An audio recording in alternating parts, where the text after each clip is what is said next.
In this unit, we're going to take a look at the rise of an independent English kingdom that is going to be a point where some of the ideas of continental Europe, some of the ideas of the Viking heritage are going to be mixing together with some of the ideas of the Anglo-Saxon peoples who had invaded England earlier, and of some of the older Roman ideas that were there before the Romans had pulled out. In other words, England is going to be an interesting melting pot of ideas and concepts as we look at how this medieval empire that is going to become England is going to be created. First thing, right around the year 1066 of the Common Era, England saw the death of its last king, Edward the Confessor. There's a confusion in terms of who is going to inherit the throne of this Anglo-Saxon kingdom. There are several Viking chieftains who have claimed that they're the new king of England. There's a Frenchman named William of Normandy who claims that he's going to be the next heir. There is a Viking invasion of England. They are defeated by the Anglo-Saxons, who then come around, organize a military campaign, just as William of Normandy comes across from France. And William of Normandy is going to be at the Battle of Hastings in 1066. He and his French warriors from Normandy are going to defeat the local Anglo-Saxon people, and now he's going to spread out and conquer most of what you know is modern-day England. He is going to set in place a very interesting fusion of French ideas about manorialism and feudalism, monarchy and the church, with more traditional things that have been happening in England, both under the Vikings and of the Anglo-Saxons and others. It's going to be an interesting fusion, and for us who live in America, this is an interesting case because much of the modern-day American legal system, which is devoted, of course, to copying many of the things from the English system, we can see some very simple origins here, right?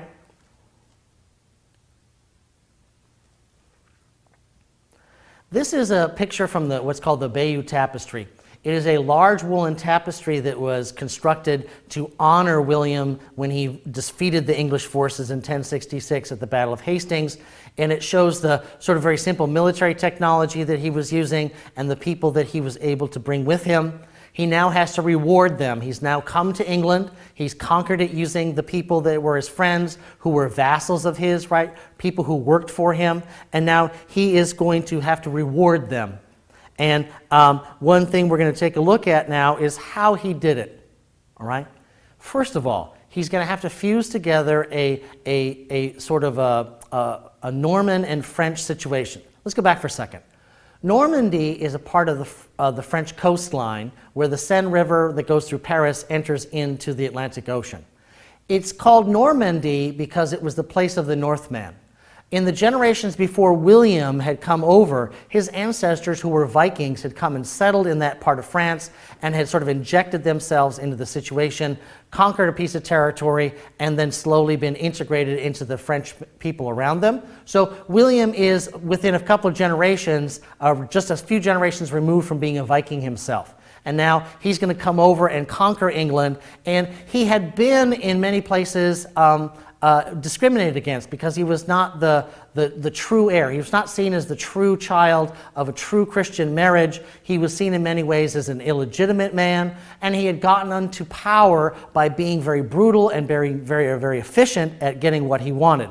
He was the kind of guy that took action. He was not resting on his imaginary laurels. He wasn't waiting for things to come to him by basis of his birth. He had to go out and take care of business himself. He had sort of a brutal streak to him. Now, as he comes over, he's going to be coming into an England where he had just conquered a hostile territory.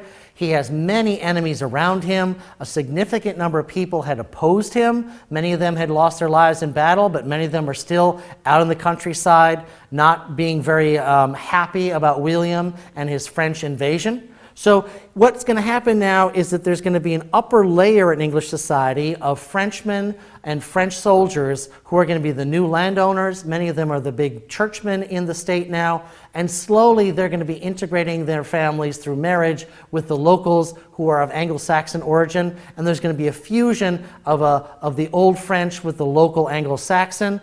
And in time, that fusion is going to create a very different kind of England with a different language. And we'll see that as we move forward. But William is also a brutally efficient kind of guy. He takes a look at how England was ruled in the time period before him, and he recognizes a good thing when he sees it. The Anglo-Saxons had a system of administration where each county, or what was sometimes called a shire, each shire had control of it by a reeve, a direct representative of the king who sort of served as the reeve of the shire. If that sounds familiar, that's because later on we're going to corrupt that into the word sheriff, the shire reeve. The chief law enforcement official of each shire or each county is this reeve who gets his authority from the king. William inherits this system from the previous kings and queens that had been ruling in Anglo-Saxon England in the long tradition that they had organized in their intermarriage.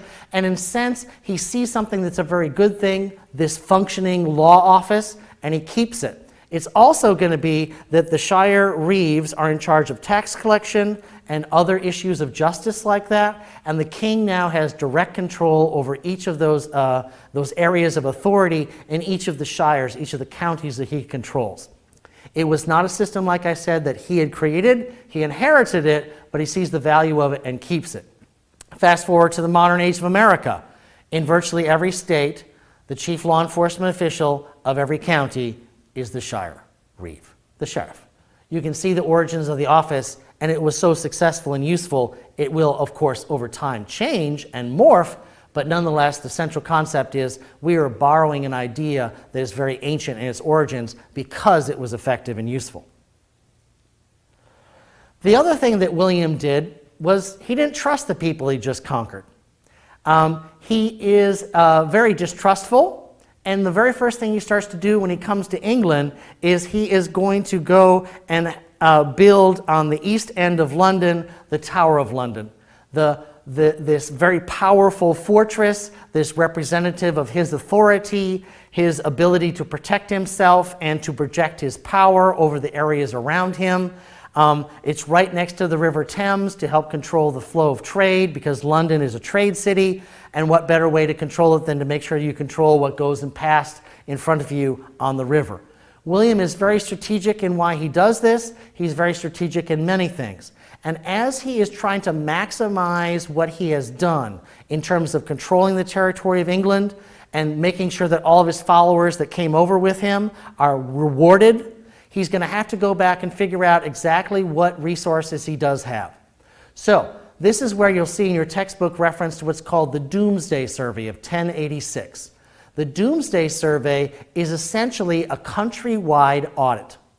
William invests massive amounts of money in scribes and secretaries and accountants and comptrollers to go literally through every single section of his territory and figure out who owns what land, how much it's worth, when was it inherited. I mean, to the point where William is essentially doing a full tax audit of every single one of his citizens at the same time. And the reason it's referred to as the Doomsday or Domesday Survey is that it's doomsday, it's the end of time. No more excuses, no more checks in the mail, oh, no more I forgot to pay my taxes last year, Your Majesty. The buck stops here. They have clear evidence of exactly what you're doing. They know how much you own. They know exactly when you inherited the property. They know whether you paid the inheritance tax or not. Now, William was able to do this because he's sort of the absolute ruler of England, and there's very little people, or very few that people could do to stop him. There's very little that they had to stop him. They had to obey their overlord.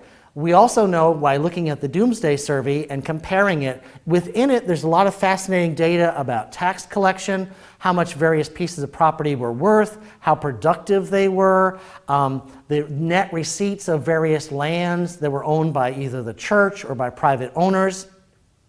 Looking at that data, we take a close look at it, and it's pretty obvious. When William invaded in 1066, somewhere between 18 and 20%, it looks like, of the population was displaced, was made a refugee, died in battle, ran away. We're not exactly sure, but at least a fifth of the population, more or less, seems to be missing. Because when we go into the tax receipts, there's references to how many workers there are and how much land they have and how much productivity they have. And in many places, you see a sort of a uniform 15 to 20% fall off in revenue. Less people, less taxation, less church revenue, reinforcing that the invasion of the Normans, the victory of them in 1066, had been very brutal on the Anglo-Saxon society that came after it. We have lots of places in the Doomsday Survey where we see the names of former landowners. Many of those are names that would be associated with the old Anglo-Saxon culture, and then they seem to disappear, and then all the new owners have names that are suspiciously French-sounding or people we can trace back directly to William himself. There was a massive exchange of territory, a massive removal of the old elite, and an injection of the French elite into England. That is clear. What will also be clear is that, like all things, nobody likes to be audited, and nobody likes to have everyone audited at the same time, because William's comptrollers in many ways made sure that they found all pieces of information. They tracked down every beehive. They tracked down every fishnet. Anything that had any kind of economic value was counted in this system and reported back to the scribes. Take a look at what William did in terms of his whole career in England. He serves as a wonderful example of how a feudal lord, using as many powers as possible, could inflict on the people that he controlled as high a taxation as he wanted, and in many ways he did. Also take a look at this section, because this is the beginnings of many of the ideas that you're going to recognize in modern America, including something like the office of the sheriff.